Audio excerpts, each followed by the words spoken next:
Okay, so I'm going to talk to you about human trafficking, and we decided hopefully you'll have questions or comments at the end. So, you know, something comes to mind, jot it down, don't forget. But I think it's better to go through the presentation first, because I might answer a question that you have during the talk, and then we'll just save it at the end in case I haven't. So we're going to look at human trafficking, what it is, what it isn't, and as nurses, you know, what we can do to kind of recognize it and support someone who might be victimized. So I always start out, I dedicate this, we worked with in Philadelphia, which is where I'm from, and I did some of my research here, to Mimi, who was a young girl who had been adopted from another country, came to live in the United States with a family who obviously adopted her, became trafficked, and it was just such, again, horrible experience because she was rather young. At the time, there weren't any resources to help her that were from people who knew what trafficking was. And unfortunately, in the end, she ended up committing suicide. So I had worked with her, done some counseling with her. So just to her memory and all of the other victims out there. So again, I'll let you read the objectives, but again, it's, you know, what we're going to talk about is what human trafficking is. I would imagine, if I could see hands raised, that maybe all of you, or if not quite a few of you, almost all of you, have heard something about human trafficking. In the last decade, it's become more and more attention in the media, on television, movies, etc. So most people have heard something about it, particularly sex trafficking, but I'm going to share with you information about other types of trafficking. Possible victims, some things to look for in terms of their health, both physical, medical, and emotional. And to talk about what we can do as nurses, and not just nurses, because we're people first. So, you know, when you go home from work, whatever you do, you're in your own neighborhood, you're in your own house, you go grocery shopping, you go to the mall, you might go out somewhere. So as people too, there are things that we can do to recognize when someone's being trafficked or that we suspect it. And then a couple of resources. Now, again, that will depend on where everybody's from. I'm not sure we're all from the same location. I'm aware of the resources in my area, but you know, you might have other things depending on where you live. So getting started, you can see the map here. Where does human trafficking exist? And we know the phenomenon of not in my backyard. I was living in Westchester a while ago and reached out to our Westchester police and asked them about human trafficking. And the response was, we don't have that here in Westchester. Look at Coatesville. I thought, okay, it's everywhere. We know that because, and I'll talk about this in a bit, every year in June, there's a report, Trafficking in Persons report, which involves self-report. The last report came out in June of 22, self-report from countries. So they look at the types of trafficking that they're aware of. I think that one of the only countries we don't get any reports from is North Korea. But even there, we know that it exists. So it exists everywhere. It's hard to recognize. People don't go around with, you know, some sort of sign or something, but it's everywhere. Even I taught high school, we had some things going on in school. So, you know, one thing to be aware, don't think that it doesn't happen. Now, again, it's hard to figure out what the estimates are, the actual estimates. So what do we need to know? And it's just like with a disorder or disease, we have certain criteria that have to be met. So we're going to start out with some general information here. As you can imagine, we consider trafficking to be a form of slavery. People are exploited, they're used, they, again, there's degrees of this. There's what we call the suave, gorilla, or pimp, and then the charming. So again, there's different degrees of how, to the extent of people are exploited or think they're being exploited. Victims of trafficking, and again, the two most well-known forms, and probably the one that most people have heard about, if you have to pick one, is sex trafficking. Sex sells. This is what we see in the newspaper, media, etc. People are, you know, pretty much aware of this, but there's also trafficking for labor, which again, we don't tend to spend so much time, and the resources that are available in the public and in our communities tend to be more related to commercial sex trafficking than labor purposes. labor, again, we think of farms, nail salons, restaurants, domestic people who are hired to work in homes to take care of, the house, do the cooking, etc. And there's a couple other forms that are lesser known, but I'll talk about those in a minute. And just as, again, we're not in law enforcement, for someone to be accused of trafficking or someone to be seen as a victim, that usually involves some element of somebody forcing another person or that person being forced. It involves certain levels of fraud and or coercion. Right. So again, these are criteria that are most helpful to law enforcement and if people are being prosecuted. But we also, too, when we're working with a patient or a client, we want to be on the lookout for some of these elements, maybe kind of, under the surface. If somebody, oh yeah, I was told there was a job in New York, and if I came to work with this family as an au pair, they'd pay my tuition. And when I got here, that's not the case. That's fraud, switch and bait, those sort of things. So again, these aren't the only thing, and you can have a combination. It's not just one or the other. It could be all three, it could be just one of these. So sex trafficking, here you go, commercial. Commercial, we usually think of in the sense of money exchanged, but it can be anything. It can be for food, it can be for shelter, right? It can be where any sort of good is exchanged in exchange for a sex act, okay? And again, we have a variety of sex acts by force, fraud, and or coercion. If the person's an adult even, or certainly if the child or the individual is under 18. Minors cannot consent to have sex or do anything. So they are automatically considered trafficking victims. There was a case a couple of years ago of a football player who was having sex with a girl who was told to say she was 18. Turns out she wasn't, and he knew that. So when the sheriff of the town, this was in New York State, got involved, he kept calling the child, the girl, the victim, a juvenile prostitute. Right now, again, technically we don't do that anymore. It never should have been done in the first place. But if someone's a juvenile, they are under 18, they are automatically a victim. If we're talking about someone older, and again, this isn't so much for us in healthcare, but certainly for law enforcement and for judicial criteria and punishment, they have to, if they arrest people, they have to determine whether someone was doing this voluntarily, if there is such a thing, quote unquote, or not. Because depending on if there was force, fraud, and or coercion involved, that person might be arrested, incarcerated, or they might then be looked at as a victim. So, but again, that is not ours to determine. And here you have the definition. Again, these definitions are important in helping to determine what happens to an individual. So anything along these lines here, and you can see it's a long continuum. If I recruit somebody, if I harbor them, keep them in my house, if I transport them, and again, transport them doesn't mean from 100 miles away. I could take somebody from one town to the next.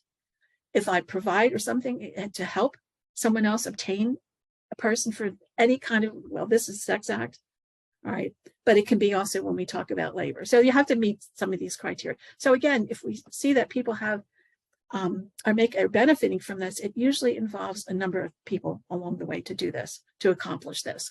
Although sometimes when we talk about prostitution, it's usually the pimp, and it's a smaller operation, if you will, because a pimp usually has one or two or three people, and the pimp is for sex trafficking, but in what we call his or her stable. A pimp can be a woman as well. Usually trafficking operations are larger. It's more of a big business versus prostitution and pimping. It's more of a mom and pop sort of thing. So that's sex trafficking. And then the other major form of trafficking is labor trafficking. And again, you can see the definition and the criteria are pretty much the same, except the end result is that the person's being exploited to do some sort of labor or work, involuntary servitude. So, being forced to work in a factory, in a farm, in a nail salon, in people's houses, in any sort of larger, small scale operation, in companies maybe where they're, well, right now, as maybe you read that I'm the executive director for an organization for the state of Delaware, and one of the issues is looking at labor trafficking. In southern Delaware, there's a large number of farms, et cetera, And, we were worried about people being brought in to work and being forced to work to, harvest the crops, that sort of thing.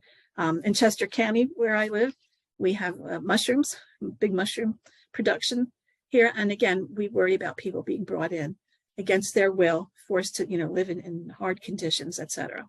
So, and I'll talk about the peonage in a minute here. Well, actually, let me talk about it now. Kind of the closest thing I can relate is, with your credit card, you run up a bill of $200, and if you only pay $1 a month, at some point in your life, you're going to end up that $100 charge is going to end up costing you $1,000. What happens here with peonage or debt bondage is oftentimes traffickers will tell someone, look, well, I lived in Brazil. They would tell people in Brazil, we have jobs for you in New York doing nanny work, that sort of thing, which is, again, fraud. They didn't, but they would bring the person, the woman, to the United States, to New York. And when they got there, oh my goodness, the family changed their mind. They didn't need a nanny anymore. But now the woman owed the trafficker, whom she didn't think was a trafficker, money because she owed him for the airfare. She owed him for whatever he put up, for her visa, et cetera, et cetera. So the way to pay him or her back, the trafficker back, was, well, I have a friend that has this, nightclub, right? And the clock keeps ticking. The debts keep running up. All right. So now we've into like $1,000 or $2,000 at this point.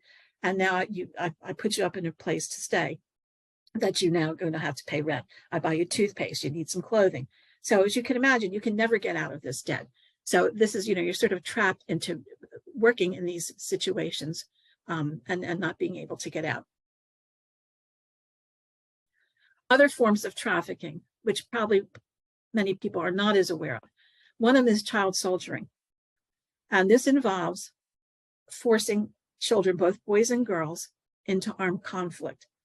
And again, they will threaten the child to kill the family. Sometimes they will kill the family in front of the children. And this usually happens in countries where there's civil war and unrest. We don't have this here. We don't have child soldiering. We do have child trafficking. Again, we know that kids are forced to work in factories, et cetera, in the United States, but not soldiering to pick up a weapon. One of the things that they will often use kids for too, again, I lived in Brazil, children are often charged with lesser crimes if you're a minor. So some of these adults running these businesses would involve children and committing criminal acts, and certainly soldiering, because if they were caught, they weren't executed or charged to the fullest extent of the law. I was in Uganda with Drexel. We were looking at some of this, the civil unrest, and children just being taken out of villages and forced into combat. Another form that's not well known, outsourcing the womb. This, again, for us, we pay somebody, it's, you've got a contract, surrogacy. But in some countries, and in some other countries where there's a lot of poverty, sometimes women are recruited to carry a baby for a woman who doesn't want to or can't. The woman is promised a lot of money for this, and then, when time comes to pay up, she's given a fraction of this, or not even at all, no money at all. And then the final one, organ trafficking, where, and again, we don't traffic. A friend of mine made a donation, or she donated a kidney. We can do donations. We have a contract, bills are paid for, it's all up and up. In some countries, it is legal to sell an organ, right? But in many places, it is not, and people have their organs taken against their will. Sometimes both. For example, kidney is the most popular, or the most common organ that gets trafficked, rather. And it's also one of the more common organs that needs to be donated. We've had some cases where criminals would have both kidneys. They'd be operated and just have everything removed. So again, we're telling people, you need to know where these organs are coming from. And again, in the United States, we have a pretty clear chain of command, if you will. But, this does go on in other countries. The final one is sex tours.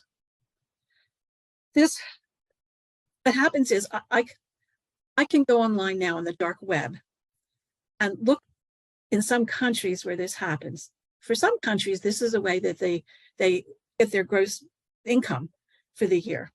And it's typically Brazil's one of them, Thailand, some of the countries in Asia, where an adult from another country who can pay for it can go on these tours and have sex with children. the idea is that, first of all, if you're the first one to have sex with a child, you're not going to catch a venereal disease. And a couple of years ago, and maybe it's still the case, some people believe that if someone had AIDS and they had sex with a child, it cured them, right? So that sort of encouraged this behavior.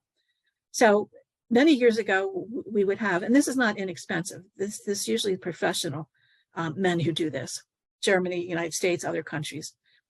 We didn't have, if we knew this was going on, it was hard to prosecute somebody because the crime had been committed elsewhere. That law has now changed. In the United States, if we know that an American citizen or not, someone who lives here, goes abroad to do this, to engage in sex with children, they can be brought back here and charged to the fullest extent of the law. So again, some countries turn a blind eye because it helps their revenue. Other countries, they try to combat this, but it's child sex tourism. And if I were so inclined on the dark web, I could reach out to other people who've been on some of these tours and ask them to, it's like AAA tour guide, where's the best place I want to have sex with this age group and this sort of child.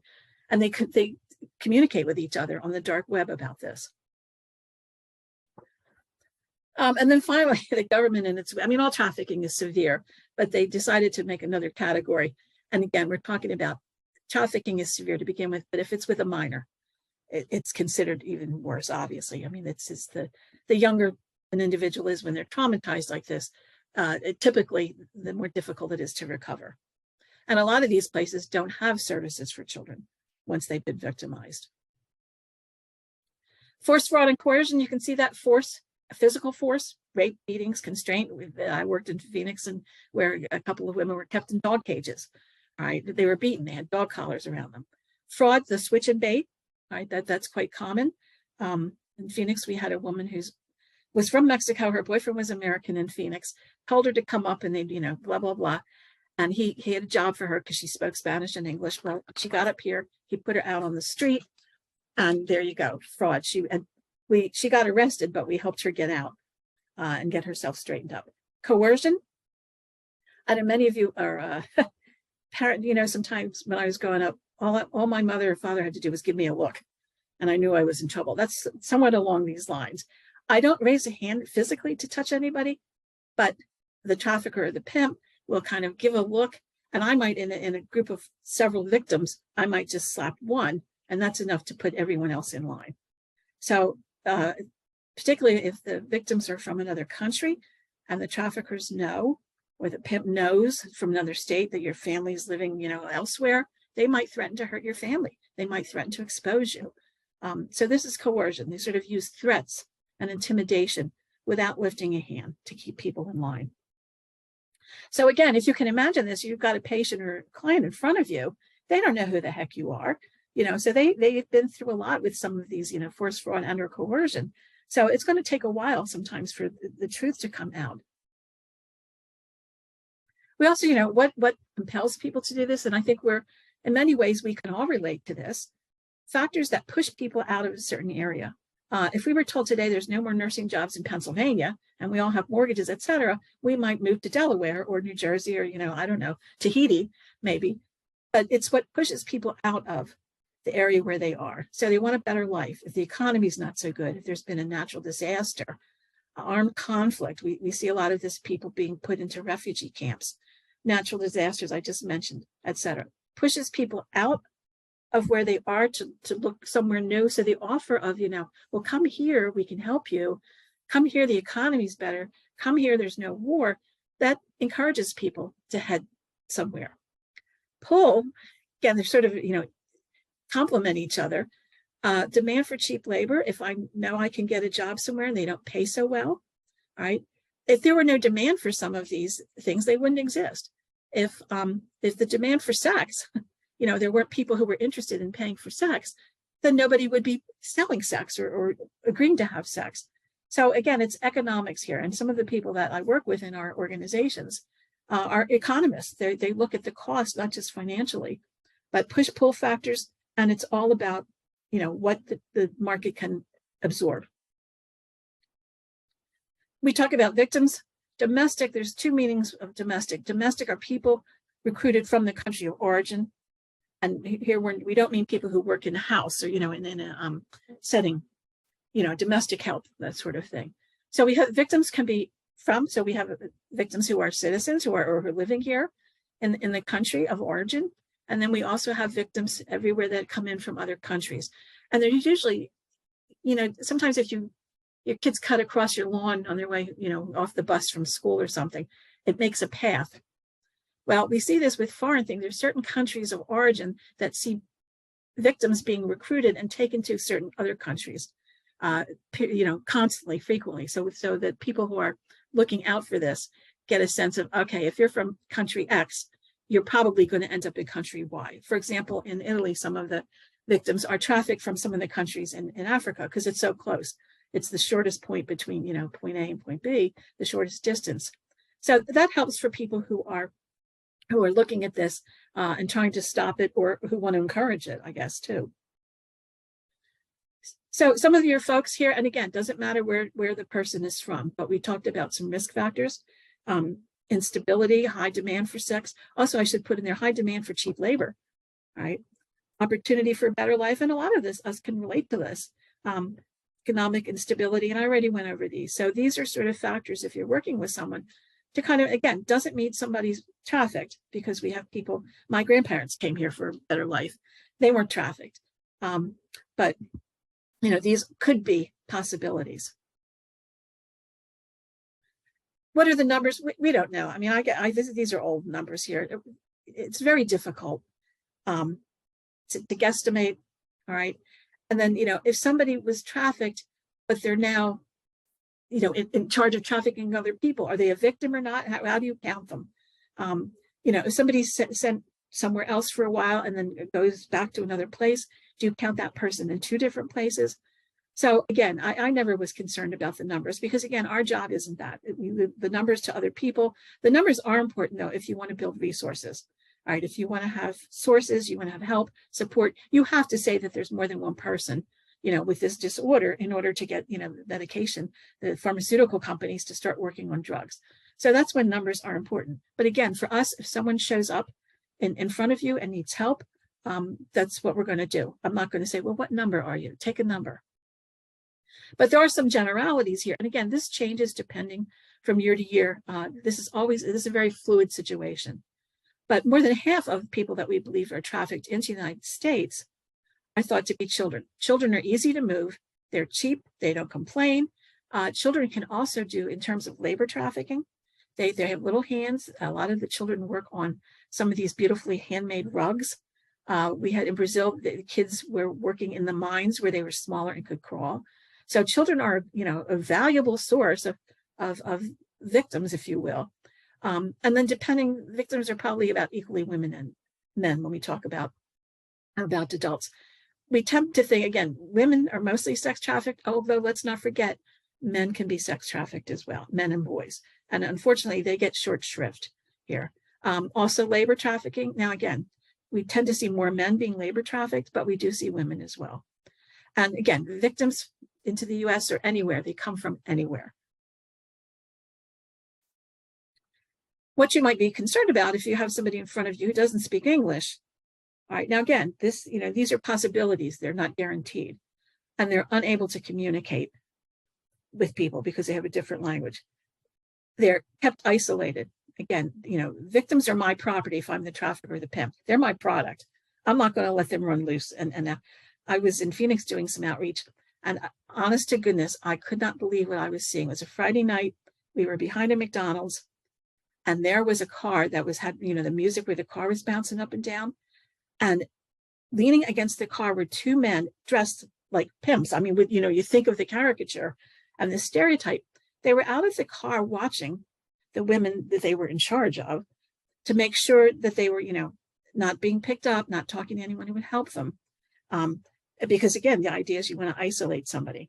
And that's the next bullet here. They're watched, escorted, or often guarded by traffickers. And I can't say this enough. If somebody comes in to see you and they're accompanied by somebody and they don't speak English, do not let them translate, right? Because you don't know if they're a trafficker or not, what they're saying. We would always use the language line, or if we had, people that we trusted that worked, and I worked in the emergency department at Paoli years ago, we would have some reputable, staff and healthcare providers who spoke the language. So don't, and never have kids translate either for an adult, for a parent. Oftentimes, regardless of where they're from, there's a lot of fear. Again, a short example was a woman was being trafficked for sex. She had a John, or a customer, who came to see her regularly. He told her he was going to come the next week and he was going to tell the trafficker he was taking her for ice cream, but he was really going to set her free. He was going to take her to the police. Great. This was all set up. So next Thursday came, John showed up, and so did the trafficker was there, and he beat the woman to within an inch of her life. This was set up to see if she'd take the bait. So, again, they don't know you. They don't know me. We could be in cahoots with each other. So don't expect, people to come out with their story. They don't comply and don't seek help because of fear. And the purpose for coming to the United States, if it's a foreign individual, immigration status, we used to be able to keep people here if they agreed to help with a case, if there were charges. Things have sort of changed with some of the immigration laws. But again, you need to be aware of that. Sometimes that's why people do not come and report this. They are here, maybe without documentation, or fear that they'll get arrested. So not just for trafficking, but we've had a large increase in the number of people who are immigrants who are here without, proper documentation, are afraid to even report being robbed or beaten, nothing to do with trafficking, because then if they get arrested, they're afraid they'll be deported. I don't ask those questions. I don't need to know. So again, frequently victims, again, if they're international, might not speak English, but even if they do, they're trafficked from place to place, and they're not quite sure of where they are from one minute to the next. And you can take a look at, some people don't consider themselves victims. They're not quite, we try not to use the word trafficking. We ask some other questions. Sometimes they'll blame themselves for their situations. I left my family behind so I could make more money. This is my fault that this happened to me. There's also some, the Stockholm syndrome where, and again, I had a woman I worked with whose pimp ran her over, and she had to have multiple surgeries. So she was in our program in Dignity in Phoenix, and I was taking her to an appointment with her probation officer. And she told me that, this guy really loved her. He just wanted to get her to work faster so that she could make more money for them. Now, again, I had smart enough not to say what I was thinking. Like, what are you, nuts? That's not love. But again, she loved him. So, you have to keep that in mind too when you're working. There's some sort of loyalty sometimes to the trafficker, to the pimp. And again, victims, again, if they're from another country, certainly, or even if they're domestic, they're from the United States or their country of origin, they might not know where they are exactly because they're schlepped all over the place. Frontline providers, again, we have some unscrupulous criminal providers who make money off of helping the traffickers take care of any health concerns. But again, there's no life insurance with this. There's no healthcare policy. So you think, if a woman's pregnant and she's put out, or, work in the field, or if a man has some sort of, he's an infection, they're not. The traffickers aren't going to pay. They take people to get, healthcare, get treated. In terms of sex trafficking, pregnant women can bring more money. If I have my teeth knocked out by the pimp or the trafficker, you can get more money for oral sex because you don't have teeth in your mouth to bite somebody. So again, don't be surprised if, somebody is a little wary of us. But again, we do see people, we do have a right to do some things and to talk to people, to check them out, to look for some things. So, an informed healthcare workforce is very important. And a number of states, although Pennsylvania is not one at this point, do require healthcare providers to take some mandatory training on human trafficking to get relicensed. You want to identify victims. Now, again, these are possibilities. It doesn't mean this way, because it, again, could be a case of domestic violence, could just be, just the culture. But, some things to keep in mind. Is the person accompanied by another person who seems very controlling and won't let them out of their sight? I got around that in the emergency department by saying we needed to get a urine sample and I had to take the person away. A mother came in with her son. Was it really her mother? He had a broken leg. Maybe he was being trafficked for something, because we do have, again, boys, they might be selling these magazines and doing stuff. I asked the mother to leave. I said, it's the policy. We have to question minors alone. It wasn't, but so sue me. I don't care. Does the person accompanying the victim insist on speaking for the victim? Again, even if language is a barrier, don't do it. get a language line. Physical abuse, you might see bite marks, stab marks, abrasions. Sometimes the people are twisting an arm or something, bruising, tattoos, right? Not so much traffickers, but pimps will often tattoo for sex trafficking, which means that person's mine. All right. So and certainly with gangs, that's something that the police look out for. Does the victim seem nervous, scared, doesn't talk, doesn't look? Now, again, in some cultures, eye contact is not, we make a note in mental health, eye contact maintained or not. That seems to indicate some serious deficit. But in some cultures, it's respectful not to look. So you have to be aware of cultural differences and barriers. I would ask many of you now, wherever you are, you might have some form of identification on you. I do, and I'm in my own home. But often victims won't, because again, if they get arrested, they don't, the trafficker, the pimp doesn't want the person to be able to be identified. So again, I worked in corrections. We've had a couple women come in and say they were Betty Boop, Betty Ford. We'll take anybody to be, if you're going to be arrested, you don't have to have ID, but you should have something on you, right? And is the victim suffering from some common health problems? So again, if someone's in the labor, being trafficked for labor, we would tend to expect maybe some things, inhalation of some chemicals, manure, maybe if they're operating equipment, maybe a cut or some sort of injury from working on a farm or a factory, those sort of things. Sex trafficking, we can look at venereal disease. We can look at, we had one woman who we brought in who'd been assaulted vaginally. And so there were, some wounds there. Now, again, not all the time people can be raped and assaulted without leaving any evidence behind. But we're usually looking, at some of these things and some things that the people report. They might not be visible, but they might get headaches or they might have certain, issues because of their living situation, such as inhumane living conditions. If you're sex trafficked or labor, so you're not going to, in between dates, quote unquote, take the time to have a shower or something. So there's often poor sanitation where people are living. You've got 40 people crowded into a house on a farm, inadequate nutrition. One woman, she had a dog collar put on her and the timer was turned on. She was allowed so many minutes to eat every day. And when, you're not going to be eating vegetables and, all that. You're going to be eating a lot of junk, drinking maybe coffee, etc. Poor personal hygiene. And you can imagine, again, labor is dirty, can be very dirty. Business, get your hands, feet, whatever dirty. Certainly having sex with 10 people. Again, we talk about a quota for some sex trafficking victims. They don't come home, quote unquote, until they've had, a date with so many people. Otherwise, they're brutally punished. So again, we look at some of these issues here that are possible.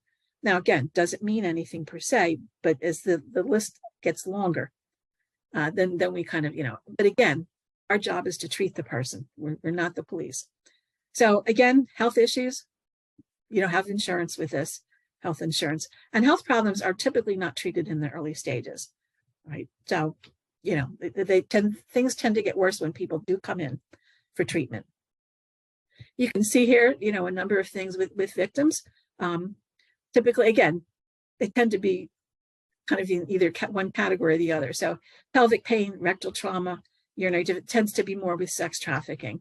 But if we look at mutilations, infections, the inhalation of chemicals, that sort of thing, toiling in dangerous sweatshops, where your vision starts to go, construction, you might have some injury from the equipment, people using construction, et cetera, et cetera. So, these are just a number of things to keep in mind when you're looking at a page. They might come in for X, but, we're going to check and ask about some of these other things in a very non-threatening way, because we are not, doing an inquisition. Or you might get someone who's perfectly healthy. All right, and forget all of this. They're coming in for something else, but they're being trafficked. And maybe they're in the early stages of being trafficked. We often see malnourishment and serious dental problems. Not uncommon, but not always the case, in that people who have been sex trafficked will do drugs, right? Drugs, sometimes they'll get into this because of drugs, the addiction, and it's a way to make money and to keep getting the drugs. Other times somebody come in, the founder of Dignity in Phoenix, Kathleen Mitchell, never used drugs. Her pimp would not allow them to use drugs, but in order to keep doing this day after day after day, the women found a way to get the drugs. So again, if you're taking drugs, if you become addicted, you're not eating, malnourishment, it ruins your teeth, all right? And a number of other disorders and diseases, especially if you're in a crowded living condition. And I just mentioned substance abuse, either before, during, or after. Certainly the psychological trauma. People, kind of come away with, this is hard to get over this, some of the things that they've been through, feelings of helplessness, thinking it's their fault, shame. In some cultures, it's hard to go back. If you're, been trafficked and you want to go back, that we don't save anybody, but we help them to leave. But the perception then that you're damaged goods, we've had some people who've actually been killed. The culture says you're damaged goods, this was your fault, or certainly they can't go back. So some questions to ask. Now, again, this should not be the top of our list if someone comes in for a medical issue or behavioral. But, kind of work these in. And again, we're not Kojak or Columbo, but, these kind of an indication. How many of you can't leave your work or job if you want to? Now, again, if you're working a shift, you can't just walk out. You've had enough for the day and you're going to leave all your patients behind. But at the end of my designated time, I can leave. Can you come and go as you please? Has anyone threatened your family? What is your day like? Talk to me, tell me about, what are your living conditions like, et cetera. Do you get a paycheck? All of these things. You have to ask permission to eat, sleep, or go to the bathroom. All right. Now, again, is there this big one lock on the door and window so you can't get out? So, kind of things that have them come out in the conversation as you're working with the patient. Communicating with victims, again, you can offer these, but don't expect right away. And it's important to build rapport with people. We're here to help you, give you some ideas here. Is there anything we can do? If you're a victim of trafficking and you cooperate, you will not be deported. Now, again, I'd be careful with that because times have changed. And in some cases, a victim will just, it's too difficult for them emotionally to testify against their traffickers. And many of these cases do go, the ones that do go, but they're not always a conviction for the trafficker. So it's kind of, it's a process that's not an easy process. We'll give you the medical care that you need. So again, depending on where you work, if you're in a healthcare setting, and it's important to see what your setting can provide. So we don't make promises or talk about things that we can't follow through on. We want to make sure what happened to you doesn't happen to anyone else. Again, you have the power to do that. But again, just some things for you to know. And it's important to know what resources you have. So we had, at one point, we had a woman who had been, she was trafficked. She just had a baby. And we realized she was trafficked, but she didn't have the baby where I was working. She had the baby somewhere else. The hospital agreed to put her up overnight. All right. They came up with a diagnosis, which would allow some time, because this was early on, some time to put together some, resources and some help for her. So, if you don't have anything where you work, it's important to maybe talk to people in your agency to see what you do. You don't wait till, there's a fire to kind of know where the fire extinguishers are. So it's good to have a plan, resources, what hotels, if there's domestic violence center, they can help often. But look, the police force, I know in certain place, when I was in Vegas, the vice squad there's a vice squad in Phoenix. So that's, they're already up and running now, and they're very good at helping. But it depends on where you are. Some are more helpful than others. And I think just by your demeanor, all right, sometimes you might not have asked the question, but the patient or the person in front of you or the person talking to you is going to tell you some pretty bad stuff. Horrible. A woman who told me that one of the Johns had glued her eyelids shut after he got done with her. The woman who came in for one of our outreaches, who had been victimized and assaulted with a 2x4 vaginal. I mean, he was bleeding profusely. If she hadn't come in, but you can't let your jaw drop. You kind of, we have to keep our calm. Afterwards, we can, go out and have a meltdown or have a cigarette or whatever you need to do. But we have to, because the minute you're doing any of this, oh, you poor thing. Oh, that's horrible. Then they know that you can't take it, and the victims will stop. They'll just stop. They won't tell you anymore. So you have to, and again, as nurses, I think we're good at that. We see all sorts of things. So now, typically, there's 4 general areas of needs. And again, depending on where you are, what you can do, is you can see here the immediate assistance. First of all, we want to make sure that somebody is, medically okay, right? That's obviously if they're coming into the hospital setting. But assuming they are, and then, then they need assistance, housing, food, all of these things that we would need, language interpretation. There are legal services there. Now, I know we're in Villanova has a good law school that deals with a lot of this. They just got somebody's record expunged the other day. So certainly there, mental health assistance. You have to be careful though, there are cultural differences. My background is mental health. And what we do, to an American citizen and what we offer him or her for treatment would be very different. I work with the Japanese. They don't call the medicine antidepressant. They have another name for that. So there's some cultural considerations. Income assistance, again, social workers, et cetera, and law enforcement too. There's some legal representation and some people who are very helpful. I know in Delaware, we have some lawyers working for us pro bono to help with victims. And also part of what we did in Philadelphia, the Defenders Association and Ballard and Spahr legal firm helped with a lot of some of the legal aspects of this for the victims. So, these are the thing. One of the most moving things was in Philadelphia, a woman she went in for treatment and she'd been victimized by her boyfriend, who was actually her pimp. It was a Friday night. Everybody was leaving for the day. She wasn't in a hospital. It was like a shelter. She was hungry. The nurse, before she left at 6 o'clock, heated up a can of Chef Boyardee. Now, if we have any Italian or anyone who likes good pasta, you know that wouldn't be at the top of the list. Chef Boyardee and a glass of milk. I thought, oh my gosh, my grandmother would be rolling over in her grave. But to that woman, that heated Chef Boyardee and that glass of milk just restored her. I mean, just a simple act of kindness for that. So she was hungry. She wanted some food. She hadn't eaten in days. It meant the world to her. And when I did my research with her, she just went on and on about that nurse and how much that gave her hope to get out of, the life she was living. At the very least, if you have some signs, we're talking about, again, Delaware, we have signage for this, the National Human Trafficking Hotline. You can see the phone number there. Call 24/7, 365. They also have interpreters. And what they will do, you report something if you suspect it, or if someone's a victim, they can call and the hotline will take the information, and then they reach out to their connections wherever, you're calling from. So, and they also do texting. You can text.